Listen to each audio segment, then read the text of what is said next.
আসসালামু আলাইকুম, কেমন আছেন সবাই? গার্লিক ব্রেডের রেসিপি অনেক দিন আগে বলেছিলাম রেসিপিটা শেয়ার করব, তো ফাইনালি রেসিপিটা নিয়ে চলে এলাম। খুবই মজা হয় এই ব্রেড। তো চলুন আমরা শুরু করি। আমি আমার মিক্সিং বলে নিয়ে নিচ্ছি 500 গ্রাম ময়দা। আপনারা এটা কিন্তু হাত দিয়েও রেডি করতে পারবেন, সো যে কোনো বোল নিলেই হবে। এরপরে আমি এর মধ্যে দিয়ে দিচ্ছি 10 গ্রাম ইস্ট। যে কোনো ভালো একটা ব্র্যান্ডেড ইস্ট নেবেন। আমি এঞ্জেলের ইস্ট ব্যবহার করি, এই ইস্টটা যথেষ্ট ভালো। অ্যান্ড এখানে আমি দিয়ে দিচ্ছি হচ্ছে 30 গ্রাম চিনি। দিয়ে দিলাম আমি লবণ সামান্য একটু, কারণ আমরা লবণ আবারও ব্যবহার করব, তাই এখানে আমরা সামান্য একটু লবণ দিলাম। আর দিব হচ্ছে এখানে পানি নিব, আমরা 250 ml এর মতো পানি নিব। সাথে দিয়ে দিচ্ছি ডিম। ডিমটা হচ্ছে টোটালি অপশনাল, আপনারা চাইলে ডিম দিবেন, না হলে ডিম দিবেন না। ব্রেড নরম হওয়া বা শক্ত হওয়ার সাথে ডিমের কোনো সম্পর্ক নাই। ডিম দিলে ব্রেডটা অনেক বেশি রিচ হয়, খেতে অনেক বেশি মজা লাগে। ডিম না দিলে যে কেক ব্রেড শক্ত হবে, ব্যাপারটা সেরকম না। ঠিক আছে? তো আপনারা চাইলে একটা ডিম দেবেন, আদারওয়াইজ ডিম স্কিপ করতে পারেন। এবার এগুলোকে ভালো করে একসাথে মিশিয়ে আমি দিয়ে দিচ্ছি আমার এই যে ডিম আর পানির যে মিশ্রণটা ছিল সেটা। এটা দিয়ে আমরা ভালো করে মিশাবো। আমি আবারও বলছি, যারা আমরা হাতে মিক্স করব তারা এই পর্যায়ে কিন্তু এটাকে সুন্দর করে হাতে মিক্স করে নেব। আর আমরা যারা স্ট্যান্ড মিক্সচারে বানাবো তারা তো স্ট্যান্ড মিক্সচারের যে হুইস্ক অ্যাটাচমেন্টটা আছে সেটা দিয়ে দিব।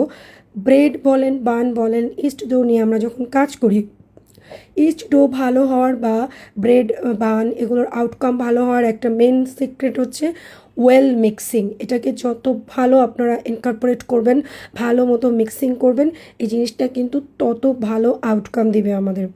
হাতে কাজটা রেডি করতে গেলে আমাদের একটু কষ্ট হয়ে যায়, কিন্তু খারাপ হয় না, ভালো হয়।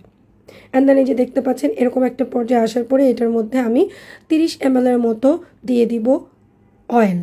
অয়েল দিতে পারেন, বাটার দিতে পারেন, যেটাই দেন। অয়েল দিলে 30 ml দিবেন, বাটার দিলে দিবেন হচ্ছে 30 গ্রাম। ব্যাস এই পর্যায়ে এসেই দিবেন। যখন আমাদের ফ্লাওয়ারের সাথে ইস্ট, চিনি এগুলো ভালো মতো ইনকর্পোরেট হয়ে যাবে, ভালো মতো মিশে যাবে, তারপরে হচ্ছে আমরা আমাদের ফ্যাটটা দিব। এই ডোটা হয়ে গেলে আমরা ডোটাকে রেখে দিব আধা ঘন্টার জন্য ঢেকে, ফরমেন্টেশনে রেখে দিব। এবার হচ্ছে গার্লিক ব্রেডের ভিতরের যে ফিলিংটা সেটা রেডি করার জন্য আমি এখানে নিয়েছি গার্লিক, রসুনের কুচি, বাটার, অরিগানো, ধনিয়া পাতা কুচি, কাঁচামরিচ। এখানে আমরা শুকনো মরিচের গুঁড়োটাও দিতে পারি, আর ঝালটা আপনারা আপনাদের পছন্দ মতো দিবেন। গার্লিক এখানে দুইভাবে দেওয়া যায়, এক হচ্ছে ডিরেক্ট কাঁচা গার্লিকটা, আরেকটা হচ্ছে আপনার একটু ম্যাশ করে বা একটু সিদ্ধ করে বা একটু ভেজে দেওয়া যায়। যে কোনোভাবেই দিতে পারেন, আউটকাম খুবই ভালো আসে। দেখতে পেলেন আমি ছোট ছোট লেচি কেটে নিয়েছি, তার মধ্যে আমি এই যে গার্লিকের যে মিশ্রণটা আছে সেটা দিয়ে দিলাম। দিয়ে আমি ফোল্ড কিভাবে করেছি আপনারা দেখেছেন। এবার আমি হচ্ছে আমার মোল্ডে বসিয়ে দেবো। মোল্ডের সাইজ যে কোনো হতে পারে।